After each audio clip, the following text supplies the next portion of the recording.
Dia mencari mangsa dengan catatan bahwa mangsa atau korban ini dapat memberikan identitas aslinya, KTP berupa KTP, dan membuat foto selfie dirinya.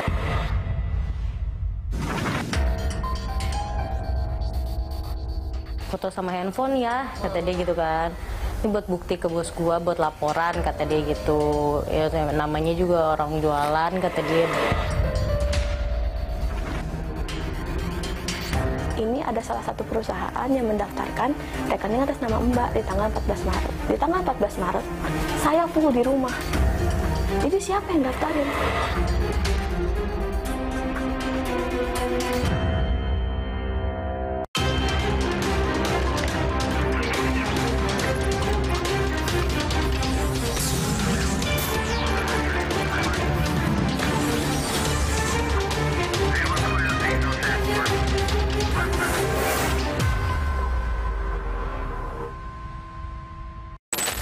Saudara, modus penipuan dan penggelapan data pribadi yang digunakan untuk membuka rekening secara online mulai menyeruak. Salah satu modus, pelaku mencatut data pribadi korban untuk membuka rekening bank agar bisa meminjam secara online. Bagaimana modusnya? Simak liputan selengkapnya agar Anda tak jadi sasaran berikutnya.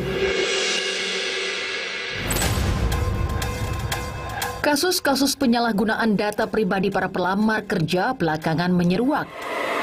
Di Jakarta Timur, seorang oknum pegawai toko ponsel menyalahgunakan data pribadi milik 26 pelamar kerja untuk mengajukan pinjaman online. Pelaku berinisial RO berpura-pura merekrut para korban dengan meminta data pribadi. Setelah menerima data para pelamar, RO justru menggunakannya untuk mengajukan pinjaman online. Total pinjaman atas nama korban sekitar 1,1 miliar rupiah. Kasus ini kini ditangani Polres Jakarta Timur. Si terlapor dalam hal ini saudara R melakukan modus operandi berupa dia berlagak seperti penyalur tenaga kerja di kantor handphone. Dia mencari mangsa dengan catatan bahwa mangsa atau korban ini dapat memberikan identitas aslinya, KTP berupa KTP, dan membuat foto selfie dirinya dan setiap korban itu sendiri.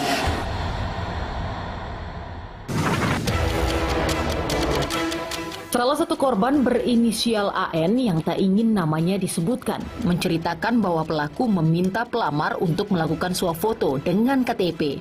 Pelaku berdalih hasil swafoto akan diberikan kepada atasan sebagai syarat penerimaan. Pelaku juga sempat meminjam ponsel korban dengan dalih kepentingan perekrutan.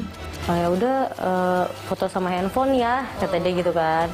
Ini buat bukti ke bos gua, buat laporan, kata dia gitu. Ya namanya juga orang jualan, kata dia. Swafoto, ponsel, dan data pribadi korban lantas dipakai pelaku untuk mengajukan pinjaman ke beberapa aplikasi pinjaman online. Dia aku ada Home Credit, Aku Laku, Kredivo, Aeon. Itu yang dia baru download. Kalau yang aku udah punya Shopee kan. Nah itu sama dia juga limit aku dipakai semua. Pinjam sama paylater. Sama satu lagi cicilan handphone. Korban baru menyadari setelah muncul sejumlah tagihan meneror dirinya. Korban sempat menanyakan kepada pelaku, namun pelaku berkilah tagihan tersebut sebagai bukti penjualan. Berapa lama ya, pokoknya baru tahunya tuh ada tagihan itu, ada kan di email ya adanya ya. Terus ini gimana nanti kalau itu, ini apaan sih gitu? Ini buat bukti penjualan gua, kata dia gitu. Korban yang terus menerima tagihan meminta tanggung jawab kepada pelaku. Awalnya pelaku sempat membayar sebelum akhirnya menghilang. Emang sih awalnya dibayar, cuman ya pas kesini-sini alibi dia tuh ada yang bosnya ketipu lah, apalah gitu. Terus tahu-tahu ada korban yang lain nyamperin kan, kita juga baru tahu kan. Korban lainnya LF terjebak tipu daya pelaku dengan modus yang sama. Ia ditawari pelaku pekerjaan di bagian penjualan dan diminta menyerahkan ponsel. Korban tidak menyadari ponselnya digunakan pelaku untuk mengajukan pinjaman online. Jadi ya modusnya menawari pekerjaan untuk input penjualan. Nah, lalu setelah datang ternyata diminta KTP dan diminta handphonenya. Ternyata tanpa sepengetahuan para korban ini, HP itu diinstalkan aplikasi pinjaman online dan cicilan online. LF menuturkan bahwa pelaku menjerat calon korban dari lingkungan dekatnya. Para korban adalah teman, tetangga, bahkan keluarga pelaku. Dia sales, salah satu sales counter HP. Awalnya meminta tolong kepada para korban. Kebetulan nih para korban ini kebanyakan memang kenal sama si oknum sales ini. Nah, biasanya latar belakangnya itu mayoritas teman sekolah dan tetangga, bahkan ada saudara juga. Sama kepada korban lain, pelaku awalnya mengaku akan bertanggung jawab atas pengajuan pinjaman online.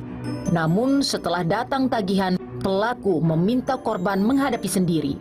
Nah, korban ini dijamin bahwa dia akan tanggung jawab dan juga menyebut ada bos-bos yang siap bertanggung jawab atas hal itu. Tapi ternyata begitu masuk penagihan, ya kami ternyata dibohongi, ditipu oleh dia, dan kami justru disuruh untuk menghadapi sendiri debt collector itu sendiri.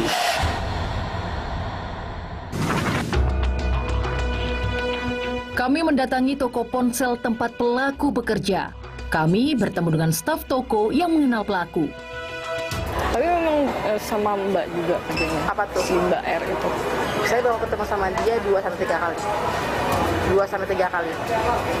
Tapi ini emang kalian buka loker bulan Mei kemarin itu sebetulnya? Kalau yang pas saya masuk sini itu masih ada dia itu, kita nggak ada pembukaan loker. Kalau orang toko biasanya setahu saya itu ya pembukaan loker dari ownernya, bukan dari karyawan atau apa. Selain itu, pemilik toko bilang tidak pernah ada lowongan pekerjaan di tokonya. Pemilik menandaskan pelaku telah berbohong menawarkan pekerjaan kepada para korban. Tidak benar. Jadi kalau bilang lowongan kerja itu bohong. Karena kalau walaupun itu ada lowongan kerja, asalnya ada tertulis maupun di online, atau menyuruh karyawannya untuk mencari karyawan baru, merekrut, apalagi untuk admin segala, dan meminta data kayak KTP atau apa itu tidak ada sama sekali.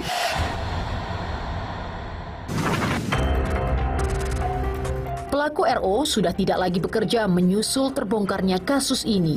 Para pegawai pun mengaku tidak mengetahui keberadaan RO. Tapi kalau untuk si R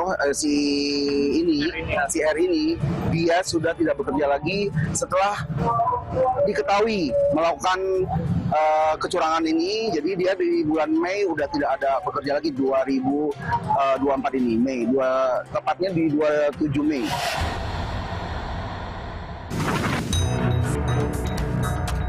Kami sempat mencari keberadaan RO. Diketahui tempat tinggal RO tidak jauh dari tempatnya bekerja di wilayah Jakarta Timur. Ya saudara, sekarang saat ini saya berada di sekitaran daerah di Jakarta Timur dan kami sedang menelusuri lokasi dari terduga pelaku dalam kasus penipuan dan penggelapan data pinjol, saudara. Kasus penyalahgunaan data pribadi pelamar kerja juga menimpa Dewi Rahmawati. Kasus yang dialami Dewi sempat menjadi perhatian warganet di media sosial.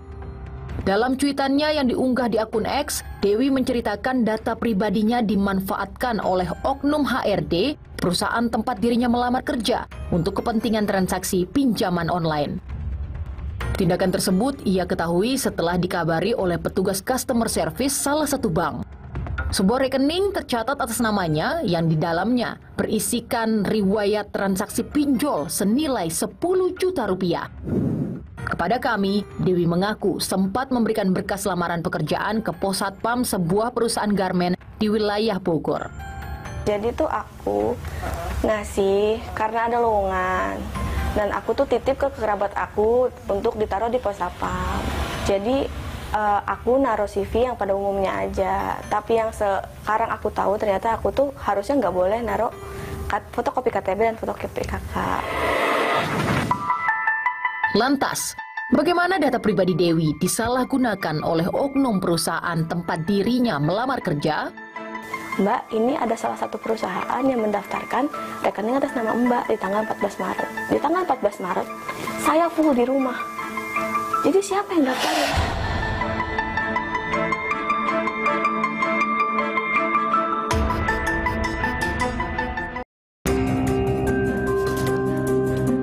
Data pribadi seorang pelamar kerja bernama Dewi digunakan oknum Departemen Sumber Daya Manusia di perusahaan tempatnya melamar untuk kepentingan transaksi pinjaman online.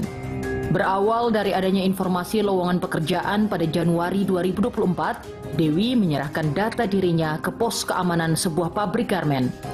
Diketahui, Dewi sudah beberapa kali melamar ke perusahaan tersebut. Jadi tuh aku ngasih karena ada lowongan. Dan aku tuh titip ke kerabat aku untuk ditaruh di pos satpam. Dari tahun 2020 aku udah melamar ke situ. Aku kan nggak bisa ngejahit. Jadi aku tuh melamar ke bagian dakdon. Dakdon itu masukin jaket. Jadi aku tuh melamarnya ke bagian itu. Jawaban atas lamaran kerja Dewi tak kunjung datang. Dewi pun lupa akan lamaran kerja yang pernah ia berikan. Namun 6 bulan berselang, pada Juli 2024, Dewi kaget namanya terdaftar sebagai pemilik rekening di salah satu bank. Ia tercatat telah meminjam uang. Langsung masuk ke aplikasi tersebut. Pas aku tahu tuh ternyata, kok ini ada rekening atas nama aku yang aku nggak tahu. Aku klik di history, kok ada transaksi. Dewi menelisik akun perbankan tersebut yang tidak ia ketahui siapa pembuatnya. Dewi menemukan akun atas namanya sudah meminjam uang sekitar 10 juta rupiah. Di April ada transaksi dari PT SDT yang aku nggak tahu itu apa, senilai 1.940. Dan uang tersebut langsung ditransfer lagi ke transfer top up and pay, bacaannya hanya itu ya, 1.900. Nah di bulan Mei ada juga dari PT SDT, tapi nominalnya berbeda. Ada yang 1.900.000, tapi ada juga yang di bawah itu, ada juga dari fintech yang lain 3.500.000. Di bulan Juni juga ada. Di bulan Juni terakhir itu 460.000. Jadi kalau di total semuanya itu 10.027.000 dari bulan April sampai bulan Juni. Dewi pun langsung melaporkan kejanggalan transaksi ini ke bank terkait. Mbak, rekening atas nama Mbak ada 3. Yang pertama sudah close. Yang kedua dibuka tanggal 14 Maret. Nah yang ketiga ini tadi malam. Aku bilang yang tadi malam itu aku. Aku makanya baru tahu ini rekening siapa. Ada rekening atas nama aku tapi aku nggak tahu. Kata dia gini, Mbak, ini ada salah satu perusahaan yang mendaftarkan rekening atas nama Mbak di tanggal 14 Maret. Aku bawa HP ya. Mbak, ini lini masa saya. Di tanggal 14 Maret, saya full di rumah. Jadi siapa yang daftarin? Pihak bank menyatakan, Dewi telah didaftarkan sebagai karyawan oleh sebuah perusahaan dan dibuatkan rekening oleh perusahaan atas nama karyawan untuk keperluan penggajian. Jadi di bank ini bisa sistemnya payroll. Payroll itu apa? Jadi data Mbak itu dimintai secara kolektif. Jadi Mbak disebutnya, jadi Mbak itu sebagai karyawan. Mbak yang minta dibuatkan ATM, tapi dari dilalui oleh pihak perusahaan.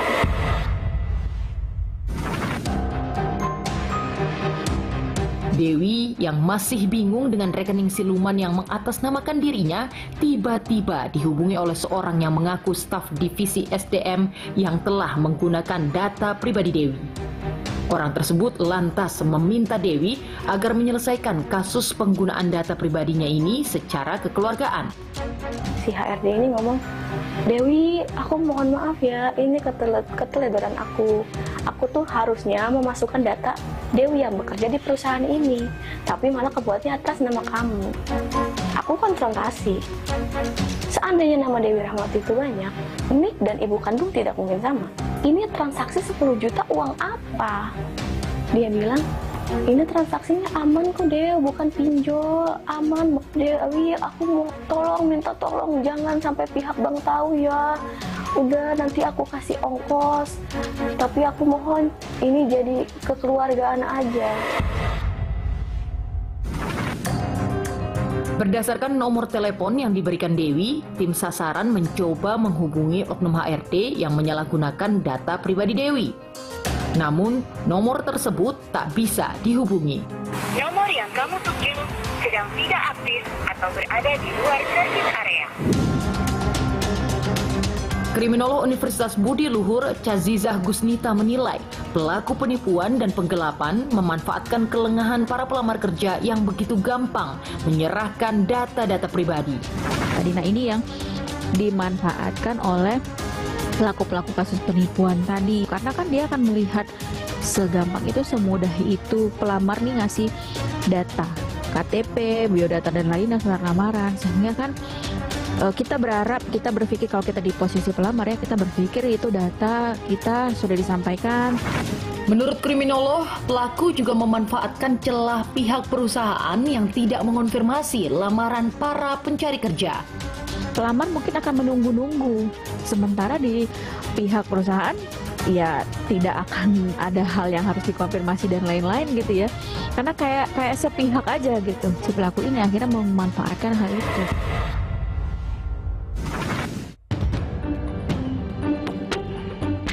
Dalam kasus penyalahgunaan data pribadi untuk transaksi pinjaman online, para pelaku memanfaatkan lemahnya sistem verifikasi calon debitur. Namun, menurut praktisi pengawas keuangan, peluang kejahatan berawal dari tindakan masyarakat yang begitu mudahnya menyerahkan data, swafoto, dan ponsel ke tangan orang lain. Apakah bisa tanpa verifikasi dan sebagainya bisa langsung Jawaban saya sederhana, iya. Karena begitu Anda menyerahkan handphone Anda ke tangan orang lain, itu sama sebenarnya Anda sudah menelanjangi diri Anda dari sisi data digital.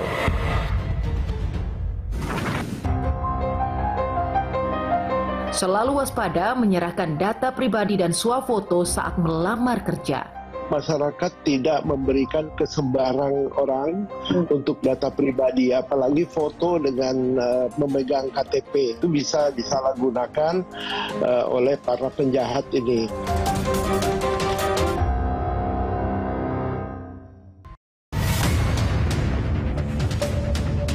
Data pribadi di pusaran pinjaman online memakan banyak korban. Dalam kasus AN dan Dewi yang merupakan pelamar kerja, data pribadi mereka dicatut oknum perusahaan untuk pinjaman online. Saat jawaban perusahaan tak kunjung datang, tagihan pinjol yang mereka terima. Praktisi pengawas keuangan yang juga mantan Direktur Pengaturan Pengawasan dan Perizinan Fintech Otoritas Jasa Keuangan, Hendrikus Pasagi menilai, menyerahkan ponsel kepada orang lain berpotensi pada pencurian data. Sebenarnya untuk handphone, jangan pernah menyerahkan handphone Anda ke tangan orang lain. Tadi kan saya dengar dari awal diminta handphonenya ya, betul. Kemudian di-download. Nah, betul. Pada saat itulah sebenarnya sudah terjadi pencurian data. Ini kok user ini sebegitu cerobohnya menyerahkan HP-nya ke pihak lain. Itu satu hal ya. Tapi ada juga hal lain. Anda ketika meminta handphone orang lain untuk pindah ke tangan Anda, itu sudah perbuatan kejahatan. Kriminolog menilai minimnya pengawasan rekrutmen oleh perusahaan jadi celah pelaku untuk menyalahgunakan data pelamar kerja. Karena di satu sisi tidak ada pengawasan, beda misalnya memang sudah ada misalnya aplikasi tertentu pengecekan dari ini kalau nitip gitu ya, ataupun melalui email yang memang dipegang oleh individu gitu. Nah ini bisa dimanfaatkan oleh oknum-oknum pelaku tadi. Ada potensi victim blaming atau menyalahkan korban dalam kasus-kasus tersebut. Hal ini karena para korban dengan sadar memberikan data pribadi mereka kepada pelaku penipuan. Ini rentan sekali terjadi ya victim blaming ini. Jadi kasus penipuan ini akan dibalikan ke korban. Ya kan itu salah lo sendiri, ceroboh dan lain-lain ya. Padahal di satu sisi korban itu pun melakukan hal-hal yang secara umum dilakukan oleh seorang pelamar tadi ya.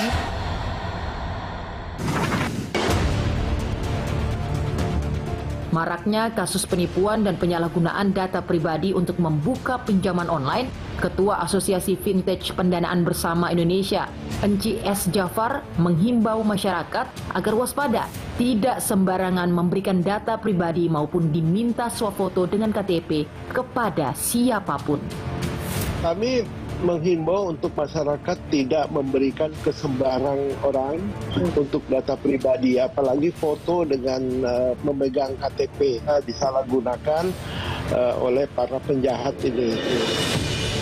Saudara, desakan mendapatkan pekerjaan dimanfaatkan oleh pelaku kejahatan penipuan dan penggelapan data pribadi.